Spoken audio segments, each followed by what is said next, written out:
केवल लेना था, बिहार को देना कुछ नहीं था। लेकिन जब एनडीए की सरकार दिल्ली में भी है और बिहार में भी बिहार के करिश्माई मुख्यमंत्री नीतीश कुमार जी के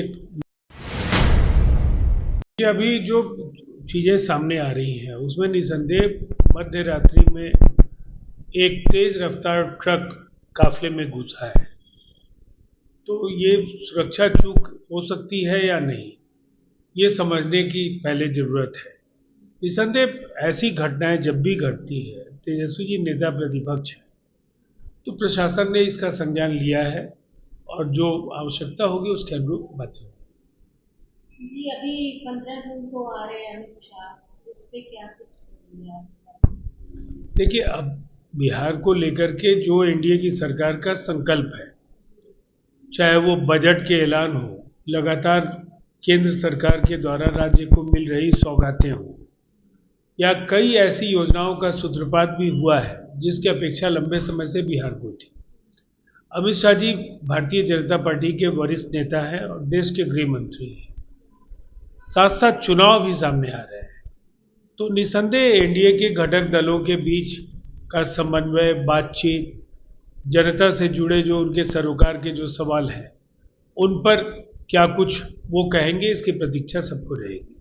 जी, लगातार तीसरी बार अभी 20 जून को पीएम मोदी आ रहे हैं बिहार दौरे पे, तो ये जो बिहार विधानसभा चुनाव होने वाले, ये क्या बीजेपी और एनडीए इसको इतना आम क्यों ले रही है? बार बार बिहार दौरा, तो देखिए, सबसे पहली बात तो ये है कि किसी जमाने में बिहार कांग्रेस का आंतरिक उपनिवेश था।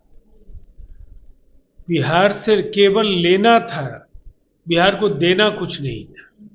लेकिन जब एनडीए की सरकार दिल्ली में भी है और बिहार में भी बिहार के करिश्माई मुख्यमंत्री नीतीश कुमार जी के नेतृत्व में एक सरकार जो सीमित संसाधनों के बावजूद बिहार को इन ऊंचाइयों पर ला पाई है, ऐसे में प्रधानमंत्री जी के पिछले जो ये 5वीं बार वो आएंगे और निसंदेह इन यात्राओं के दौरान बिहार को लगातार बड़ी योजनाओं का लाभ मिलता है और कई बड़े ऐलान होते हैं, करोड़ों रुपए की योजनाएं बिहार को मिलती हैं। तो ये बिहार को लेकर के जो केंद्र सरकार का जो संकल्प है कि देश को अगर विकसित राष्ट्र बनाना है, तो बिहार जैसे राज्य जो कहीं ना कहीं विकास की मुख्यधारा में पीछे छूटते चले गए थे, उनको भी सामने ला करके ही इस संकल्प को पूरा किया जा सकता है जो विजन 2047 पीएम देखते हैं। इसीलिए उनका आना स्वागत योग्य है और निसंदेह बिहार को उम्मीद रहे कि जो भी बिहार की अपेक्षाएं हैं वो फिर से पूरी होंगी।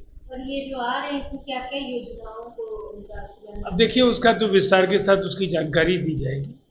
प्रधानमंत्री जी का कार्यक्रम जब करीब आएगा तो निसंदेह उन योजनाओं के संबंध में जानकारी साझा करेंगे। अभी आधिकारिक तौर पर तो इसकी सूचना नहीं है, लेकिन निसंदेह वो राज्य के मुख्यमंत्री हैं तो और एनडीए के वरिष्ठतम नेताओं में से एक है, मुलाकात तो जरूर होगी। राहुल गांधी का पोस्ट आया है कि जिस महाराष्ट्र में वोटों को धांधली हुआ था, तो बिहार में धांधली होने की संभावना है। देखिए, सबसे पहली बात है कि धांधली, ईवीएम, एनडीए और चुनाव आयोग पर वो पहले भी अपनी हर हार का ठिकरा फोड़ते रहे। बजाय इसके उन वजहों को कांग्रेस को तलाशना चाहिए जिसके कारण जो ग्रैंड ओल्ड पार्टी, हिंदुस्तान को आज़ादी दिलाने वाली पार्टी, आज 100 के आंकड़े तक भी अगर नहीं पहुंच पा रही है, हर राज्य में उनका आधार सिमटता जा रहा है, तो इसकी वजह कहीं ना कहीं उनकी स्वीकार्यता नहीं है।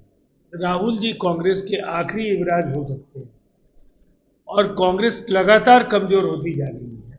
इसके लिए एनडीए पर ठीकरा फोड़ने के बजाय राहुल जी को ये देखना होगा कि क्या कुछ उनके अंदर और उनकी पार्टी के अंदर कमियां हैं।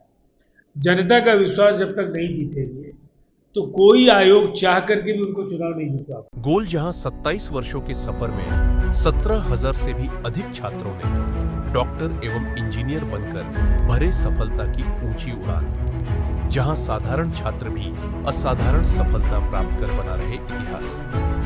दूरदर्शी शिक्षाविद श्री विपिन सिंह के मार्गदर्शन में मेडिकल एवं इंजीनियरिंग के लाखों छात्रों के लिए आशा की किरण के रूप में गोल्ड रिजल्ट फैक्ट्री।